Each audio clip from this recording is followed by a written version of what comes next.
To all our friends back home from the USA, we're live from Austin, one of the tracks with the highest elevation change in the entire championship. Just a few more moments and we'll switch to the starting straight for the Moto3 class race. Hello everyone and welcome back to another episode of our MotoGP career mode. We're still embarking in Moto3. We've got races 3 and 4 today, remember, just a 10 race calendar. And we are starting to get a bit more comfortable with the bike. It's taken a few more races. I was kind of hoping to be on the ball straight away, but looking back on it, that was never going to happen. But we have had a difficult qualifying, so I just couldn't find a good rhythm. Like, if you put all the sectors together, I was top 10. I reckon, but because I just was not consistent with it. Practice and qualifying were drop it down in 24th place. That's not great, but you can make a lot because a lot of it's pack racing. You just slipstream it. However, I still cannot get a good start. You'll see in a moment. Anyone, please with the tips with a good start because I cannot figure it out. But we're going to be away. When the lights go green, we're away. See, I didn't even go then. No, I don't think I was paying attention to that, but we will crack on. You can just like throw the bike up the inside. You can be quite nimble with the Moto3 bikes. You do have to be a bit more careful as you go up the categories, but Moto3 you can just chuck them about. It's lovely stuff. But we started 20. Well, to be fair, didn't we cap because we were last, were we? Because of that horrendous start. But again, I will apologise if this is your first episode, which I do recommend go watching the first episode. If you're new though, it's just new. If you're a reminder, 2 races per episode, 10 race calendar. That will be the same until we get to MotoGP. Just because I want to speed up to get to the big bikes, then we can do a full season, proper episodes. But yeah, I think it's fun. I don't think like a 15-minute video on each Moto3 and Moto2 race is going to. I don't think people are going to be that interested. Great on the brakes. Great on the brakes. You see, the problem is in the wet, the AI are so cautious. I am going to up the AI difficulty as and when. So if it seems like it's getting a bit easy or something, we are going to whack it up. So we don't worry, we won't be on a low difficulty, so we win every time. It's not how we roll. We have got that's a second track with limit warning. It's not good, but we're on lap 2 now, so we have a 4-lap race because I think it's a percentage, 20%, is it? Possibly?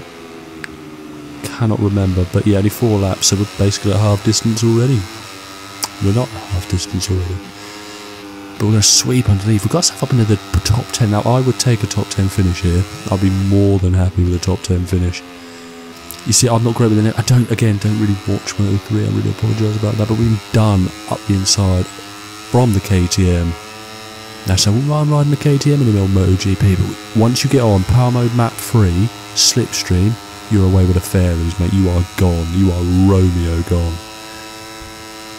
But yeah, look, you see, for all this way back, if you get on the brakes, use the rear brake effectively, you can get it stopped. But it's such touch and go, because if you hold on to that rear brake just a little bit too long, it starts to spin the rear, and you start and shaky at the back, and you end up in Narnia. But we are still in the top, in the top 8.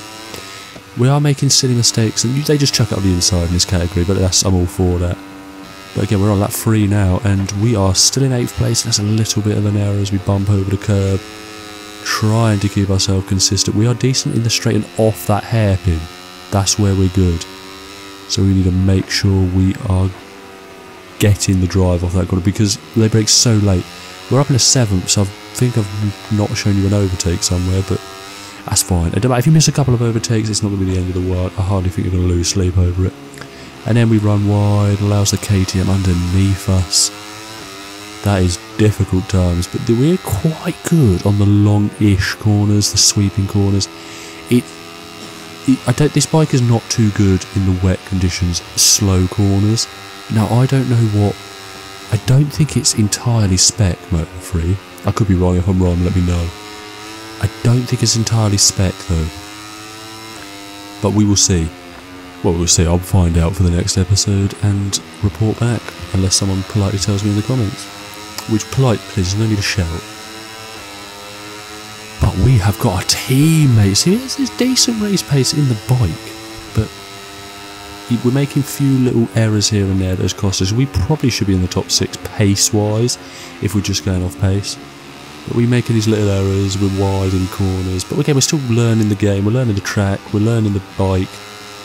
Realistically, like I keep saying, the goal is MotoGP. I'm not too bothered about winning the Moto3 and Moto2 titles, as long as we get enough experience and rank just to get into Moto2 and MotoGP. So it's really what we're trying to do. If we win the title, that is top notch for me, but it's not the priority. Priority is get to MotoGP, which I believe is everyone's. But it's nice to win it along the way. But we are in 8th. We're on the final lap. We're going to get it stopped. We're going to get it stopped. We are going to get it stopped. P7. Oh, I thought we were curtains there. The rear went. But anyway, he's going to cut back. Just a heads up, if it cuts like the next corner, sometimes I have to pause. I've got other commitments within the household, so sometimes I have to pause suddenly, and I don't want to leave the pause menu up because it just looks lazy. So yeah, if there's a cut, that's probably what it is. So yeah, but yeah, that's pretty much what it is. But anyway, we are P8. I don't think we get P7 now because the final 2 corners are where we have struggled massively. We lose heaps of time. But if we can get it right, we could see it's not right. We're not on the power early enough because mid-corner I'm having to right the bike. But if we get enough brake spot for the times, P8 will be good enough. We're running really wide. They're so quick into the final corner as well. It's done. But okay, we've been done on the final corner. But P9, I'll take P9. We wanted the top 10. Lovely stuff. In a moment, we'll go live to the anyway, that's the final classification. Hologado. At the final standings of this Moto3 race.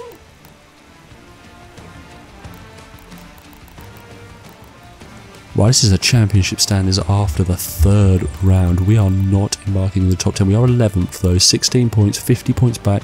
Championship is probably not on. Maybe in a full calendar we could have mounted a challenge later on. I don't think. Once we've got used to the bike, I mean, that's when we'll start coming good. But anyway, we're on the main menu. We're still a rookie. Can we get ourselves up into that newcomer tab, though? We need to try and get up. I'm not sure what I need for Moto2, but as long as we just keep doing all these turning point challenges and stuff, I think we'll be alright. But we have beaten our teammate, so that's number 1. I'm happy with that. As long as the challenges are easy though. We've got a ref. I love this track. Always gone well here on the games. So fingers crossed it remains that way. We've got a couple of emails. Jet Racing forces us to work even harder at the weekend on ref without risking falling too far behind. Again, I'm going to keep myself in the good books of the riders and of the teams. That's how we want to do it. But anyway, let's get to a ref. Good morning and welcome to the Jerez de la Frontera circuit. We are live at the Spanish Grand Prix, one of the longest running events in the history of MotoGP. In a few moments, we'll move to the main straight to watch the start of the Moto3 race. Let's take us to the starting grid, where riders and engineers are discussing those final details. Absolute scenes as we take pole position. The bike has come good. We were good. We were quick. Captain Quick, they were calling us. No one was calling us. But we were quick. 1 lap pace is outrageous when you get it right. But again, like I say, it's one of my good tracks. So I'm kind of not getting too ahead of myself, but podium is what we're going for. I don't think we've got a race pace to win this, but we are on pole by a country mile, by the way. But I didn't know if 1 lap pace and race pace was going to be different, so I've left the difficulty as it is.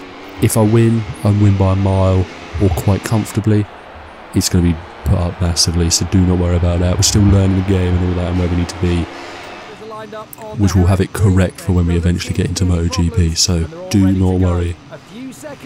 Not that I imagine you were, but what we're going to have is we are still struggling with the starts, and starting on pole we could really do ourselves in here. We're going to put the power on low, see it reduce that. Probably should have put the reduce the wheel spin, but it's not really done anything. What am I doing wrong? Because you don't get a lot of rev range on these Moto3 bikes, so I don't know if it meant to be half revving, but I tried half revving and it didn't move, so I don't really know. But anyway, we're away. We have dropped down to P5. Got Suzuki to the right of us. I know a few of the names now. We're getting there. I know them all by the last race. We don't need them anymore. We've dropped down to P6. Like I said, a podium. If a podium is on, I will try my absolute hardest to get it, but we will see. And see really where the pace, on race pace, where this bike actually is, because it's a good track of ours. We know it's good. We know we've got at least 1 lap pace. So let's see. But P5 just ahead of us, great slipstream. You get a good run off there, you can really do some damage. But it's so easy to just throw the bike out from underneath you. But we are going to keep it tight, tighter than a gnat's chuff. Back on the power, we've got Suzuki just ahead of us, but we are going to throw the inside. It's a dangerous move. Oh, you can only do moves like that on the Moto3 bikes.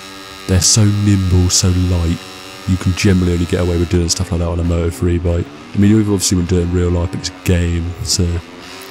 They switch underneath you. If you don't get that corner right, they're there. Because they're all in packs, because obviously they rely on a slipstream massively in this category. But we've got Ortola just ahead of us in the final podium spot. We're going to throw it up the inside into turn 1. We're going to get the bike stopped. We had a little wiggle on here on entry, which did hamper us on exit, but we did manage to block. So I think our objective for this run is just to beat our teammate one more time, and then we get some more experience points. And we are currently 3.5 seconds up the road from him, so we haven't got to worry about him raining on our parade. Ortola back ahead of us. We're going to brake from a long way back. I don't know if it's just me, like, absolutely outrageous, like a bag Nile on the brakes, or the difficulty is where I've got the difficulty at the moment is the reason for it. I don't know. I seem to be quite nifty with the rear brake, so I wonder if that's playing a big part in where we are at the moment. But anyway, I'm going to go the inside. We backed out. I could see me side swiping in there, and that would have been an absolute disaster for us. But anyway, P3. Now here's where I probably should have backed out. P3 is nice, it's fine, but the problem is you've got about 4 or 5 bikes behind you, so you can't really just sit back and accept a P3 or accept a position in this category, because if you do that, one little mistake, you're 8th, 9th. We're going to switch back underneath, and that is impressive in our 4th Grand Prix. Hologard, is it Hologado? But we're going to try and do the move. We pulled a lap ago and we haven't been able to do that. Exquisite. We're going to throw out the inside into the Lorenzo corner. We're not. We're going to pull to the outside, get the bike stopped. I think we're going to run wide. I doubt we're getting this stopped. Now they're mighty. We're going to switch back underneath, and we had massive issues on an exit there. So it has hampered our way down the straight. But we get straight back into Slipstream. Maybe we've got power mapping on 3. We're straight back past the KTM into 2nd place. I tell you what, Masia, I think that's how you pronounce it. Apologies if I butcher the names as well, but Masia is what I'm going to go with. He's checked out, 4.1 up the road now. We're on lap 4, and this is not a great exit, but we've hampered each other really, so we should hopefully be able to maintain our P2, but we're locking the handlebars together. So we hit the brakes now for the tight hairpin, get it chugged in, defend the inside line because they're so quick on entry and exit. You really need to, it's all about bike placement, but we have managed to be consistent. We've got ourselves half a second. The front tyre, the rear tyre, sorry. The 2 sidewalls of the rear tyre are looking ropey. I've tried to avoid using the back brake just so I don't overwork that rear tyre. But look how low it is. We're trying not to wheel spin too much. We're trying to be a little bit cautious on entry. Make sure we're not chucking the bike about, but it's going to last. We are going to come to the final corner, and round 4 of season 1 of Moto3. We're going to come round the final corner. We're going to come to the line, and it is it's an earned P2 as well. We're going to cross the line to take our first podium in this career mode. Exquisite. Mwah. While the riders enjoy a well-deserved lap of honour. Lovely stuff. Now that is the final classification. We were miles behind Masia, but I will take a P2. We were a decent chunk ahead of Suzuki in 3rd as well, about half a second. I'll take that, but this is the standings, and it has massively boosted us up. P6, 40 points off Ortola. I'm not so sure we'll get anywhere near the top 3. Top 4 is a possibility, maybe, but let's see. But we do get to see ourselves in Parc Fermé for the first time, and doesn't it look absolutely precious, boys? It's soak it in, soak it in. Witnessing history.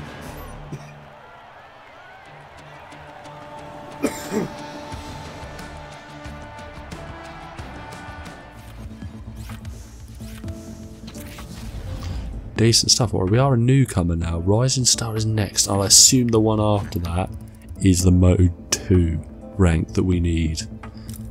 Is what I'm going for. But we do need to... we're in the summer break now, so we need to declare our interest in moving to a higher category next year. Don't plan on staying in Moto3. That's no disrespect to Moto3. But we're trying to work our way up.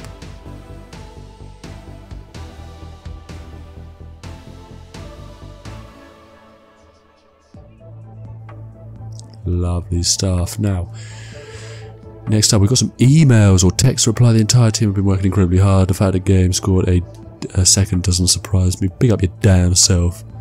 He's got a break. You don't know where he's going. You don't know, mountains or seaside. You know, you have a good time, bro. We good. We tight. We tight. But anyway, that will be all for this round. These 2 rounds. We're definitely finding ourselves. I'm worried about the races coming up. However, I picked them. But we will see. I hope you enjoyed the video. Remember to hit the like button, subscribe if you're new, and yeah, join us next time for round 5 and 6. Ciao, ciao.